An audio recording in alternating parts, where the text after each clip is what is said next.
Swartzwelder, and welcome to another episode of the Grown Up Table.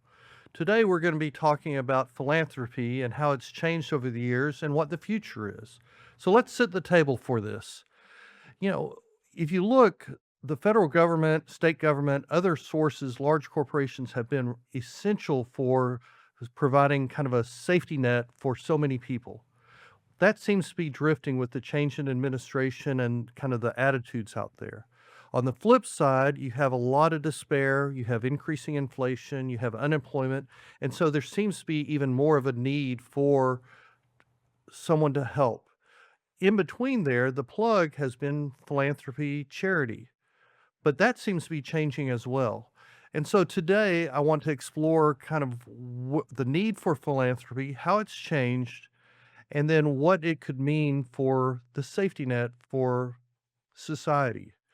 I can't think of a better person to be talking to about this than Michael Meadows, who I've known many, many years and have just thought he's done so many wonderful things that all focused on non or tax exempt, on philanthropy. And he is president CEO of the Meadows Family Consulting Group, but which helps nonprofits, tax exempt companies and entities with their needs on strategy, fundraising, things like that.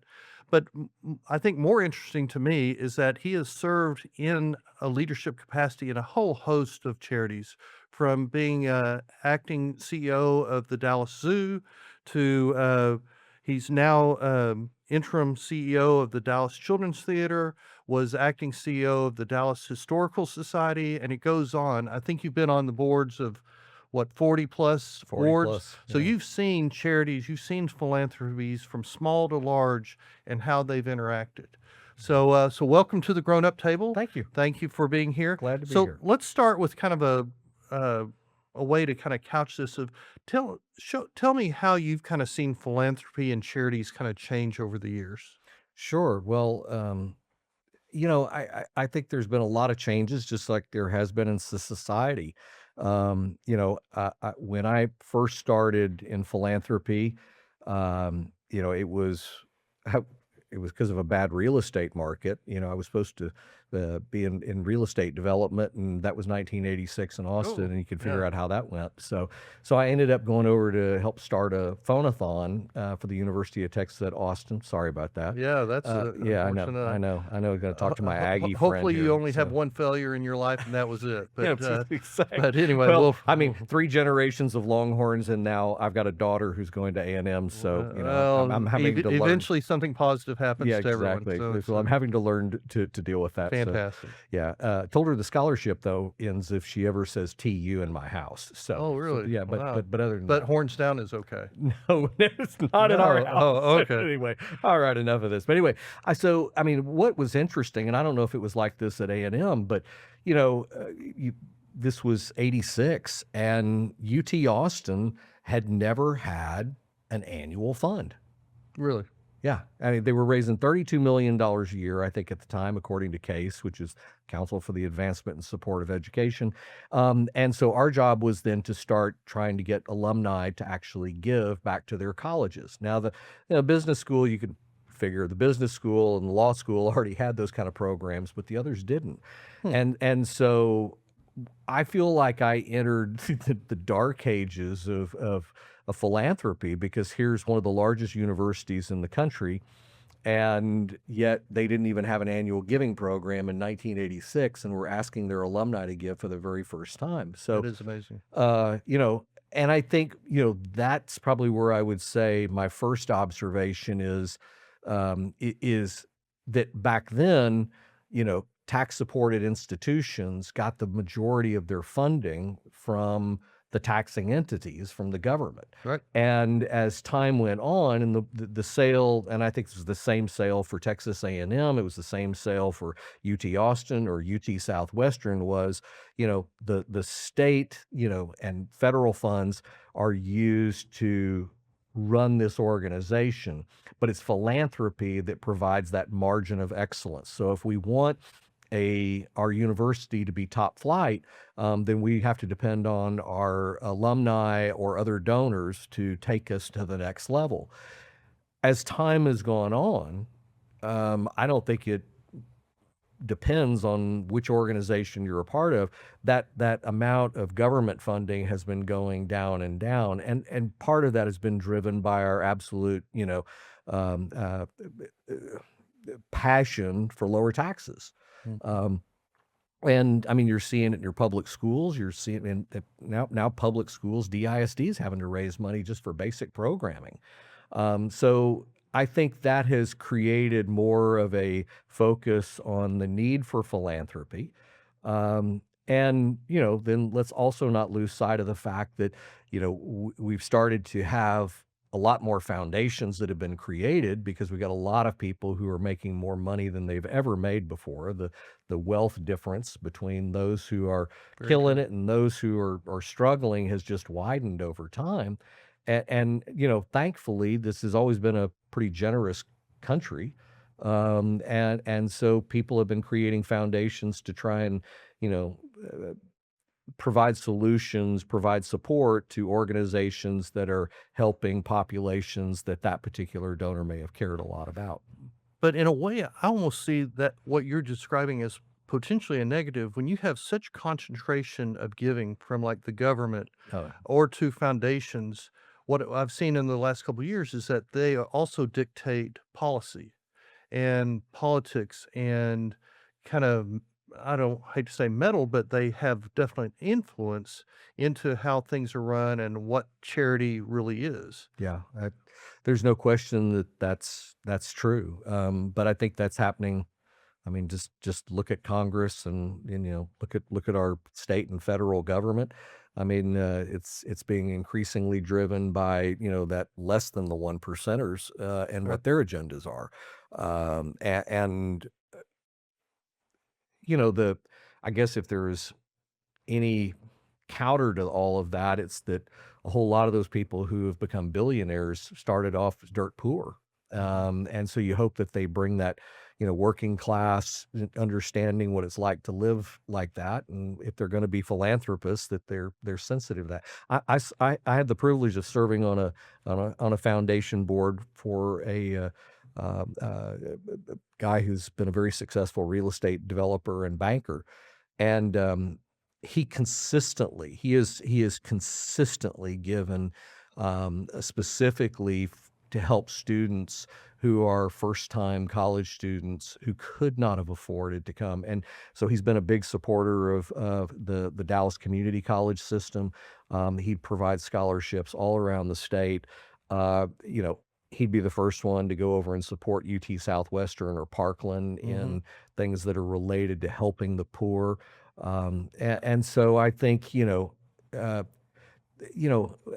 don't want to get into the political piece of this, but I mean, I Oh, do come think, on, that sounds juicy, so well, I mean, let's the jump other one I was right gonna in there. say is, I mean, there's always a difference, I think, and there's kind of a misunderstanding about people who struggle socioeconomically. My dad, who ran the Meadows Foundation, always used to talk about the working poor, and that there's a very large number of people out Oh, there. and I think that my gut is that that's only increased. Absolutely, but I mean, it may be your housekeeper, it may be the Mhm. people who are serving And you and over at a that's fast food part of the problem restaurant. of all this is that the people that need help of Yeah, some poor is increasing, yeah. and is the charity, the philanthropy side increasing equally? Because it sure seems they have to increase to help that increasing need and to possibly replace these large Yeah. institutions that aren't providing the Medicare or the Medicaid or the food stamps or the donations. Yeah, I think if you visited with people like Trish Cunningham over at the North Texas Food Bank, I mean, one of the first things that she'd tell you is that they can't keep up with the demand. They're trying their best. And do you think that's because they're not getting the donation side, or is that the demand side? Well, I think some of it's because some of the federal programs that were Okay. were funding, like SNAP. I mean, you know, everybody gets so caught up in using the one-off examples of welfare abuse, Oh, of course. and then completely neglect the 99% that aren't doing that. And I mean, in this country, our criminal justice system was always based on the idea that you were innocent until proven guilty. And I think in some cases, what we've done is we flipped the script on that. And we've started assuming that everybody who's on there is somehow they're, jacking the system for their That or benefit. they're lazy Yeah, and or they're get lazy or off your butt whatever. and And go so, make some so, money. what I would say though is then that's offset by the people who, because I mean, people who go to a place of worship, and have a strong faith typically are people who are more philanthropic. That is usually one of the kind of tell signs for a philanthropist because in the church or even, I've read, the Quran, and I know that there is always in all of these faiths, whether it's Judaism, Christianity, or Islam, all of them have a central theme of you got to take care of your neighbors. You got Love to your neighbor you is, got to take care of huge. your neighbors, Yeah. and so when you are taught that, you know, that usually seeps in Mhm. and you understand that you've got a responsibility. If you've done well, we have a responsibility to give back. Not everybody feels that way, Sure. but generally speaking, if you tell me that you give me somebody and they say, yes, I identify as a Christian, I identify as a Something, Jew some spiritual or yeah, faith-based. Yep. some spiritual faith, they probably are contributing in some way, shape, or form to somebody else's welfare. Let's go back to something you said earlier where you've been working in nonprofit space, had the honor of dealing with and interacting with a variety of very successful folks. Do you think over the years, individuals and maybe you need to categorize it between high net worth and lower income, however that's defined, have they become more charitable or less charitable? Mm. Well, I I kind of think that people, especially of the ultra rich, are more inward looking, and the lower just don't have the ability to be, so they might want to be, but they just can't be. So that's my thought. Now tell me yeah. how I'm wrong. No, I mean, I think that's true. I mean, I do think if you look at the examples of some of the richest people in this country, and let's just take like a Bill Gates, or a Michael Dell, just for example, in those early years when you were building a company, and I think sometimes this is why they get a really bad rap. First of all, you got your head down and you're focused on trying to build your business, but when you start talking about giving away your wealth in some cases, their wealth is tied up in shares in their company, Sure. and if they're doing that, then they're diluting their ownership and potentially their control of the company that they built. Now, we can all say, "Well, gosh, you got more than you need," but if that makes the difference between 51% and being 49%, that's a pretty big deal for somebody who's the You bet. the owner of a company.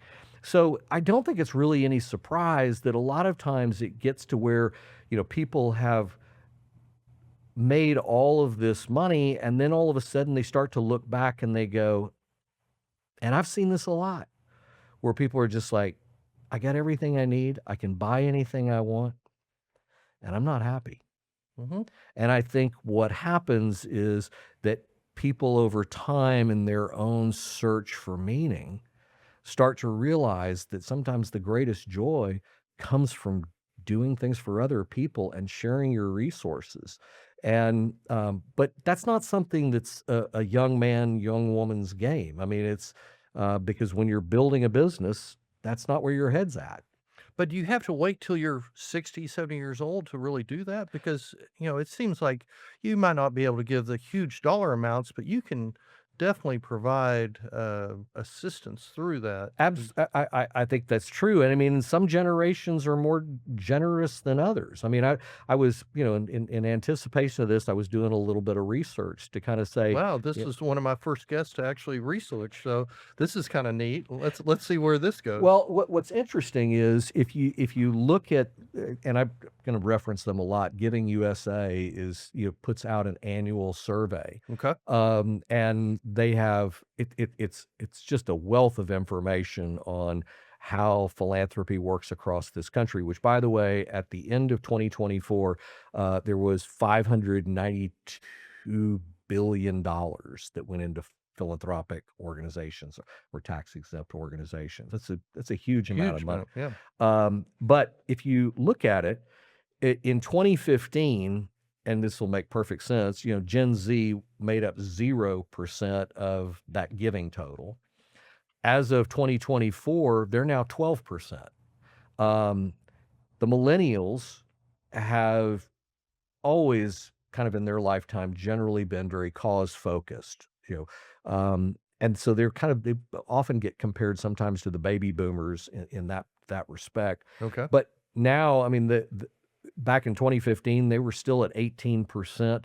Um, as of 2024, they're now at 23%.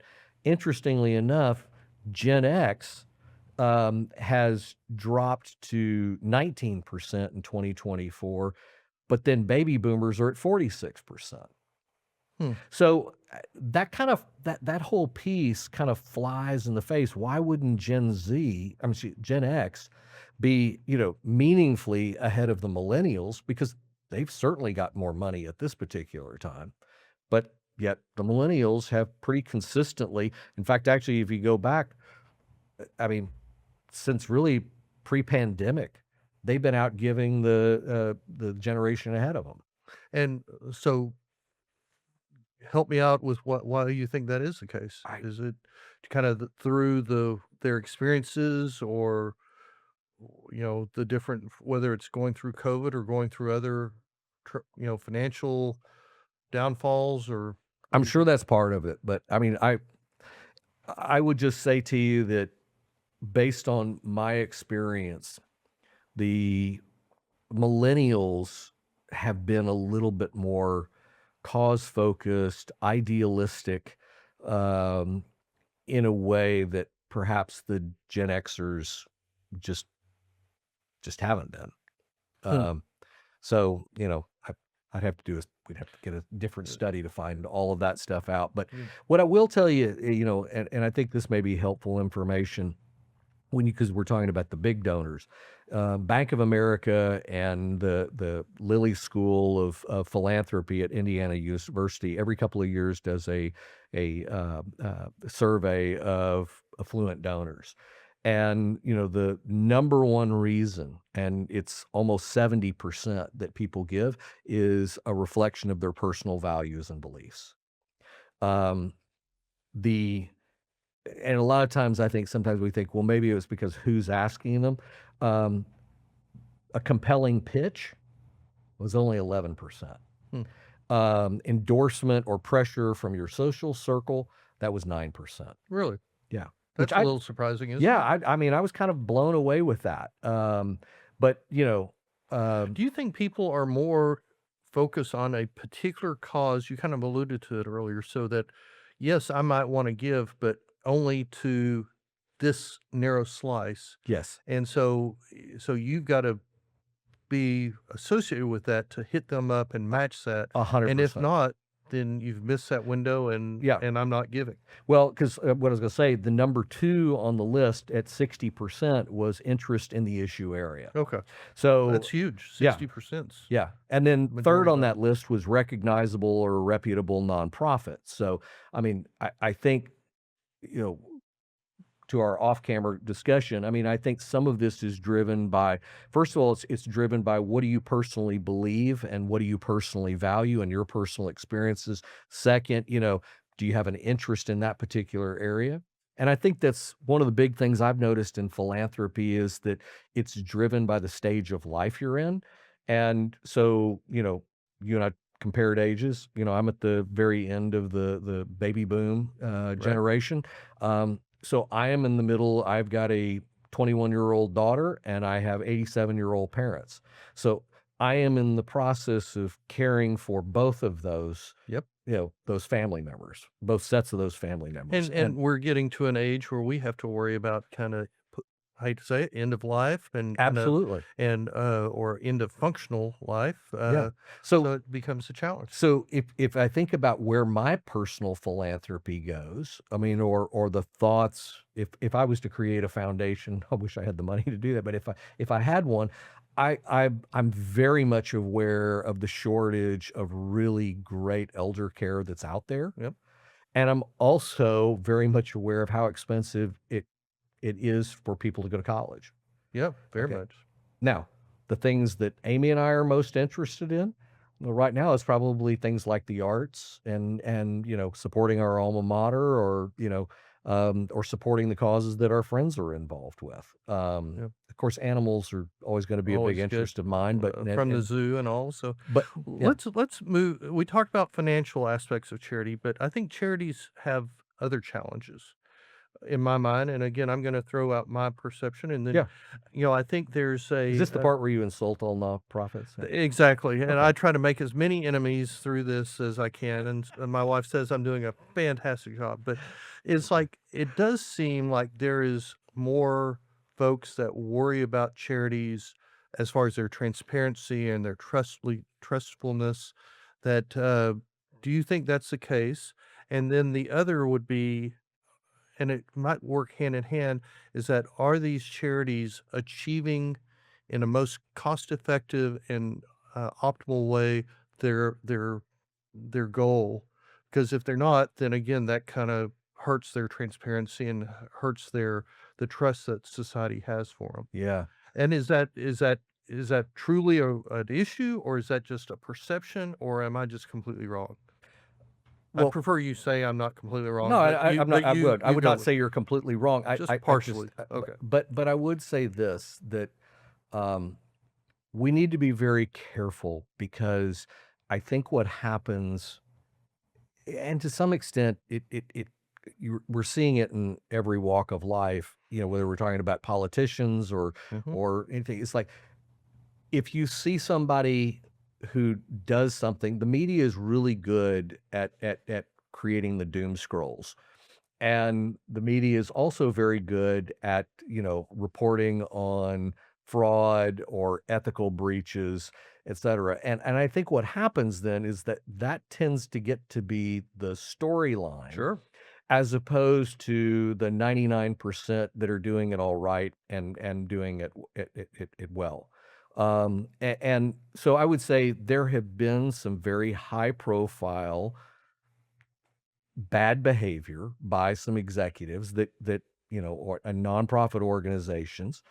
Um, and it's just like you think about kind of what's going on sometimes with clergy, with people end up thinking, well, can't trust a priest because boy, they're a pedophile. Yeah. Okay, well, I doubt that the numbers would show that out. Well, same thing So I with think, Boy Scouts. I was a very active Boy Scout, Eagle yeah, Scout, but boy, they have been abused in the media. Rightly so for some of the things they did, but surely that doesn't represent the whole thing. But that paint splatters everywhere. yeah, and I don't want to go into specific examples by bringing people up, but I would say there have been some very high profile um, abuses.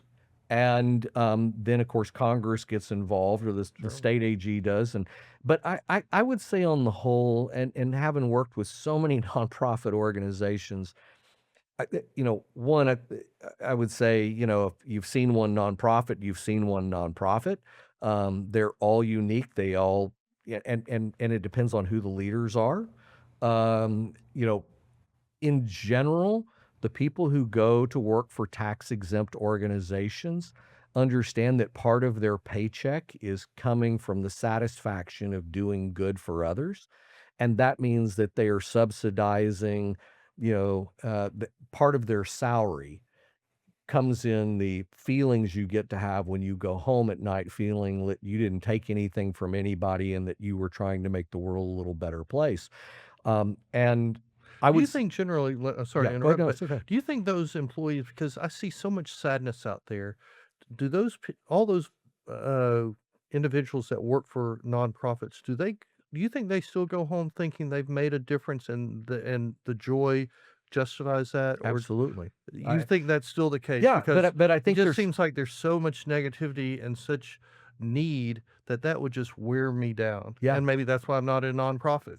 Yeah, I mean, I think that, if you're a caseworker working with the homeless, Hmm. I am sure there are days that you go home just completely drained Sure. because you're hearing all of these stories that were really challenging to hear and the troubles that people have gone to. And And by all the the way, sadness. right, and also some bad decisions that were made along the way. I mean, not always. Sometimes it's a victim of circumstances, but I do think as I've kind of go around, the people who are there for a long time, no, they know what they're doing, and they're doing it because they're making a difference, or at least they feel like they're certainly making a difference.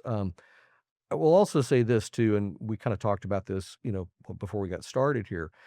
I think we got to remember that, you know, there's a huge number of tax exempt organizations, and that tax exempt org includes your alma mater, my alma mater, Baylor, Scott and White, Texas Health Resources. I Very mean, large academic, right, educational, the healthcare. AT&T Performing Arts Center. I mean, so and sometimes the challenge gets to be, as you can imagine, if you had $1 billion business, would you pay your chief executive officer $1 million a year? Probably. Right. Yeah. But somehow or another, when it's with a tax exempt organization, then that's when people get really angry and say, oh my gosh, some nonprofit's paying $1 million a year. Oh my, we got to tax them. That shouldn't exist. And yet you want Parkland Hospital, you want UT Southwestern to be run by incredibly competent people.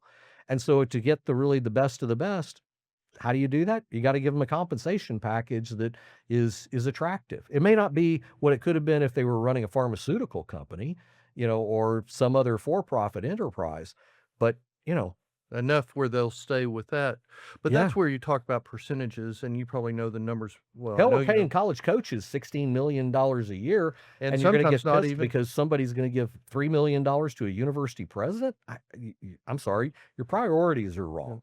Well, and that's where they talk about percentages where, help me out, Michael, that you want to have 80% go to the programs, or Yeah, isn't there like certain hurdles? yeah, And so, yeah, they're a billion-dollar company. They have a million, well, on a percent basis. yeah. But do you think, what is that around 80%? Is that the number Yeah, roughly? Or I think it depends on I mean, because sometimes the programming and the administration are very closely the same. I mean, I've gone through that with so many audits where when I was over at the zoo and people say, well, how much time do you spend on your fundraising? And how much time do you spend on the programming? And how much time do you spend doing this or that? And they so, overlap so much? yeah, and then of course they adjust the financials accordingly. And then that's what gets reported back to somebody like Charity Navigator. But this is one other thing I just think that sometimes people overlook. M- all the nonprofit organizations have to be transparent because their tax returns are completely, open for anybody. There's Mhm. multiple websites where you can get them for free.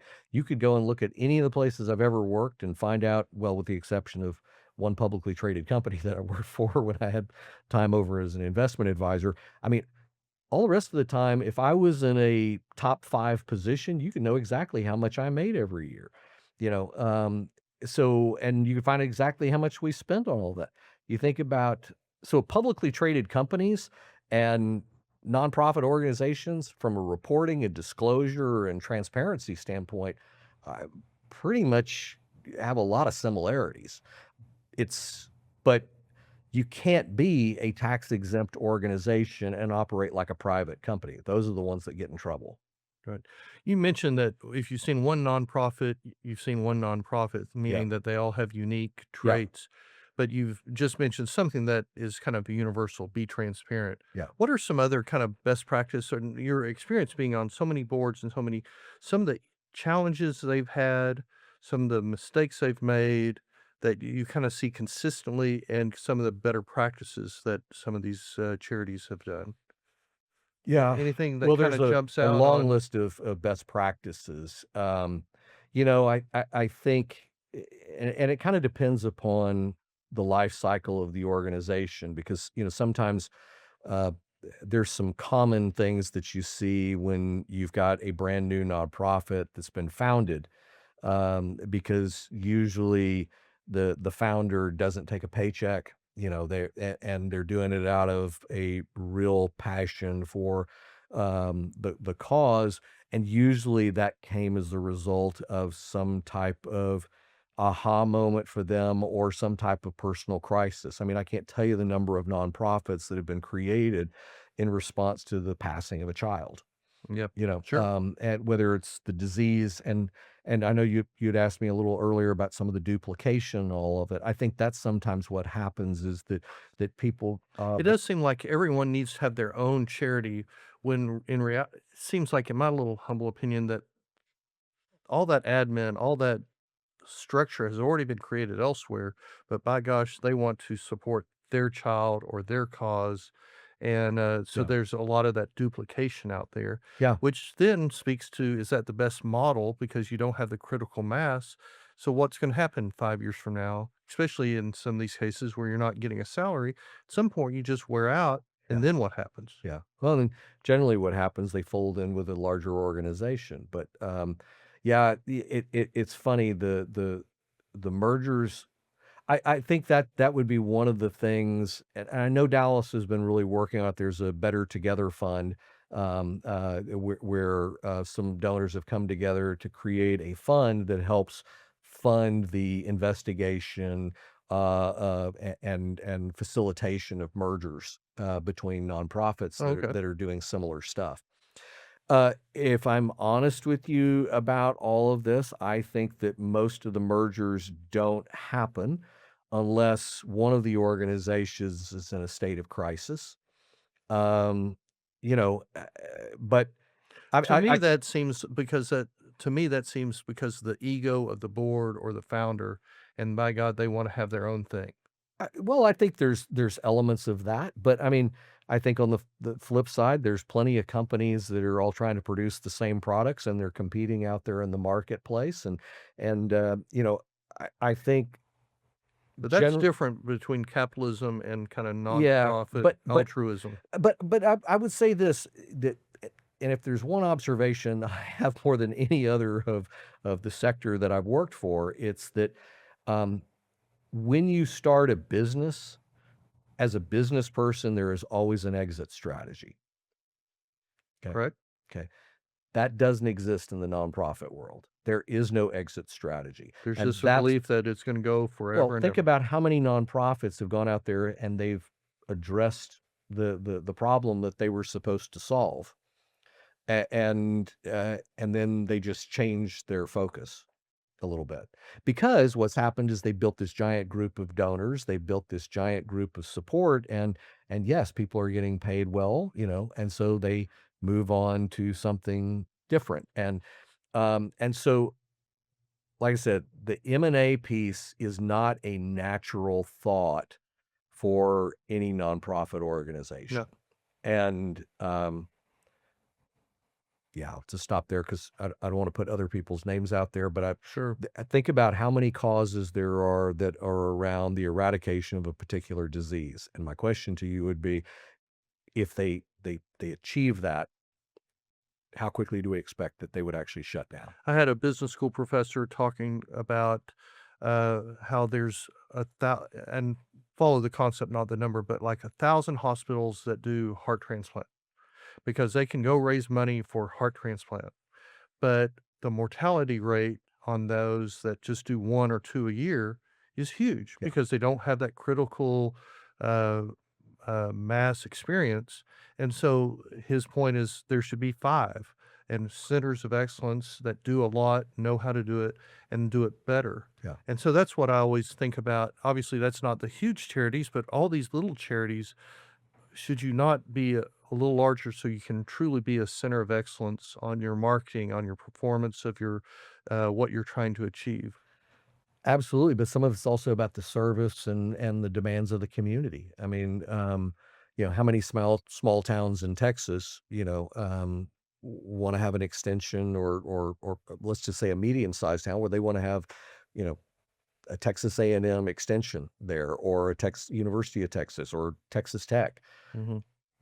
saying, well, you go to Lubbock, you go to College Station, go to Austin, and well, that's not what we're looking for.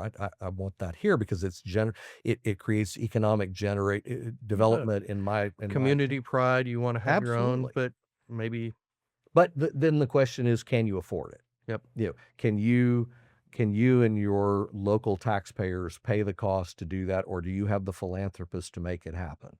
and that's if that's the best use of those funds.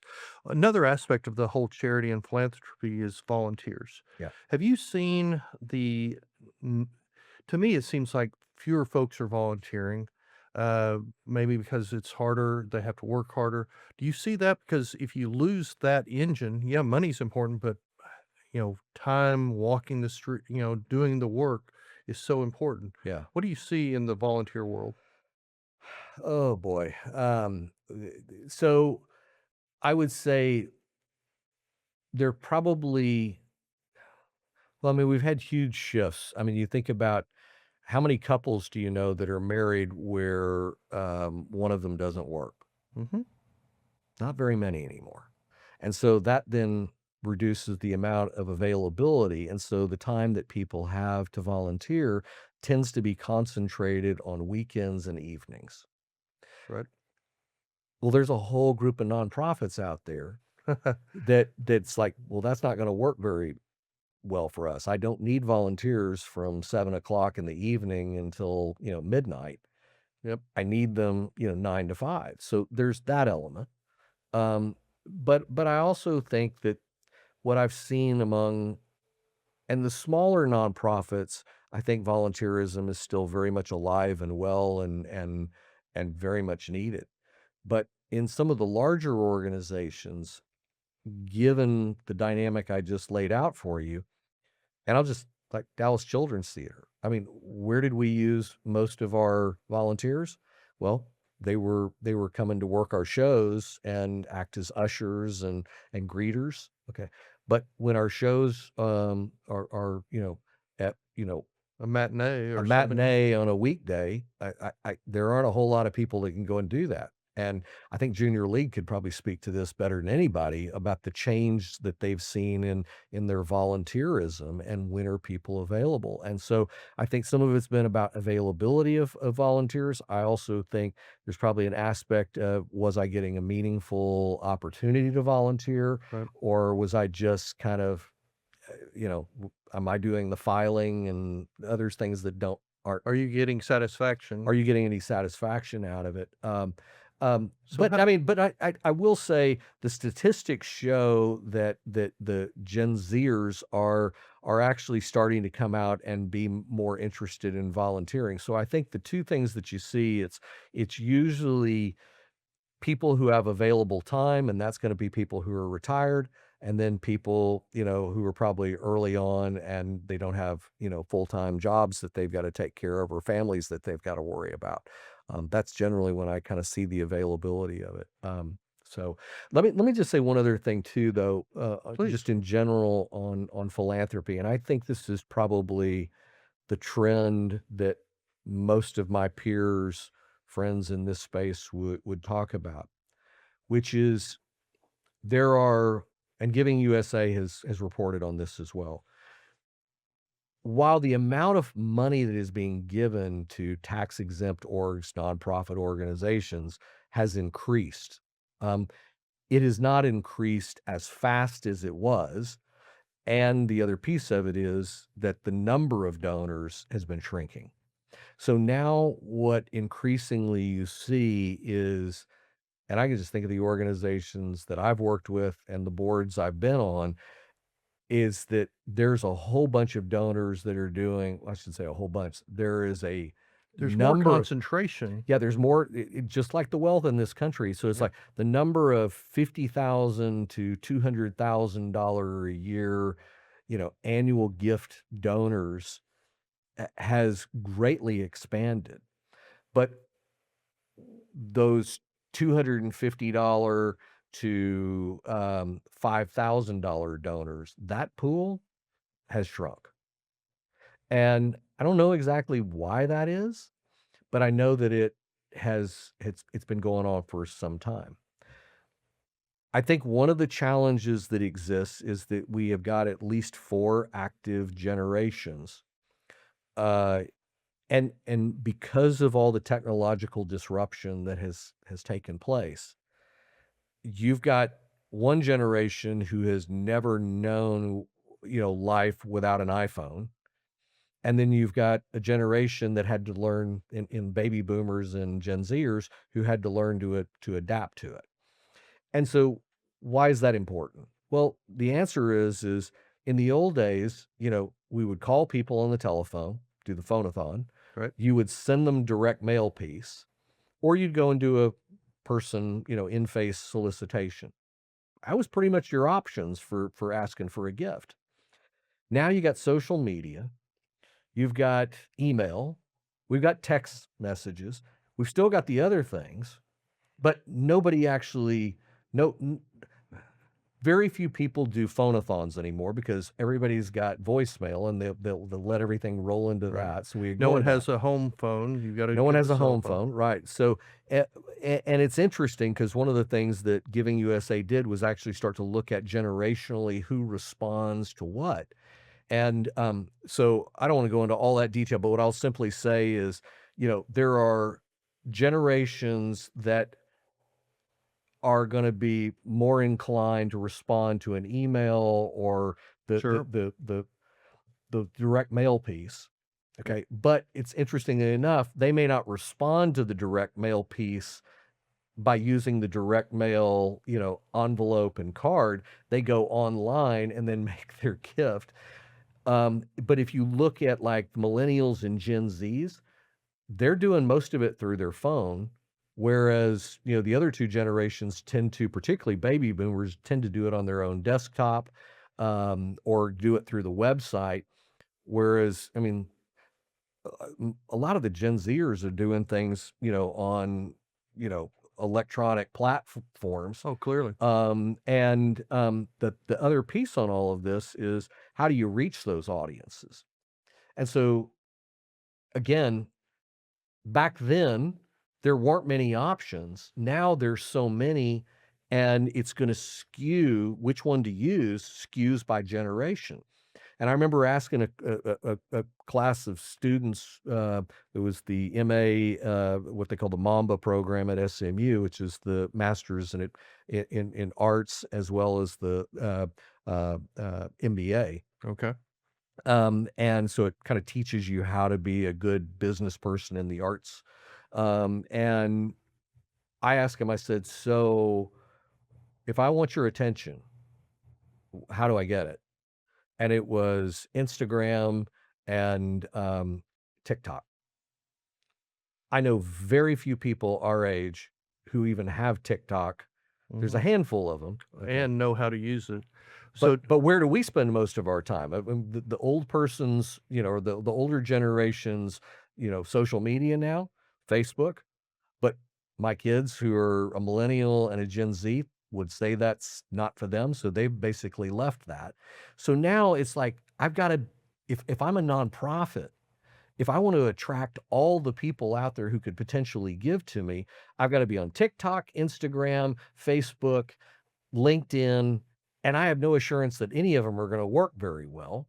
right. And so that gets to be the more complex. I mean, on the one hand, yes, you've got many more options in order to give, but I mean, you just think about when you go to any of these events nowadays. I mean, it's like they're always saying scan the QR code. Well, there's a whole generation out there is like, I'm not doing that. Yeah. So I think It's so fragmented that that's right, it's and it's a lot having more expensive. yeah, I to mean, be able and have that expertise because I would think most charities, maybe not the billion-dollar charities, but you go to those lower levels, don't have that social media expertise in all of those. I was about to ask you as we wrap up here about AI and the use of AI, yeah, but heck, if they don't even know how to use Instagram or TikTok and do reels, uh, or might be challenged by that, then they probably haven't even thought about how AI is going to change their world and change how they could either market or solve yeah. their mission. Yeah, and I there's no question that AI is changing the game once again, this disruption. And I would say I am seeing AI be used by the younger, like a Dallas Children's Theater. Mhm. the younger members of our staff are just flying around using AI. I still haven't downloaded it, and it's like I know I'm gonna have to get to it, but I just haven't gotten to spend the time on it. But I would say that's again one of those, the younger the generation who's working with you, they're probably going to be, up to speed on the latest and greatest technology changes. It takes those of us who are a little bit older more time, or in some cases they just go, yeah, I'm not going to learn something So new. I'm saying this with a smile on my face, but with AI, so at the children's theater, you can eliminate all the children and just have it all by AI now, and that'll kind of solve that staffing and all. Is that Well, is I would push back and I would simply say this. I mean, I think this is one of the unique things. One of the real values of Dallas Children's Theater, we believe, is that it's a place where the phones go down and they have a real life no, experience and they and get I'm to just see. teasing. No, no, Yeah, I know. but I know, it's but it's really important because I think that there is a balance on all of this. And I think we're struggling to find it still. So, and getting them off their phones is a challenge. yeah. Michael, thank you very much for participating on the Grown Up Table and wealth of knowledge. Great thoughts there. So let's clear the table here. It's when I look at the future of philanthropy, I see through this conversation and other thoughts some challenges with the business model. You have issues with volunteerism. You have concentration and issues with financing.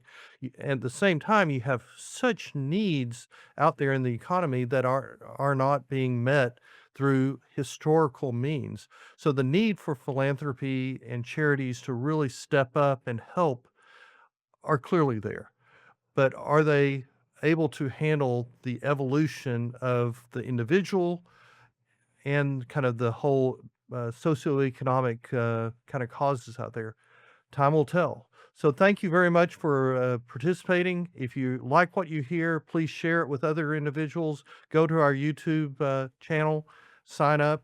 Really appreciate it and hope to see you soon.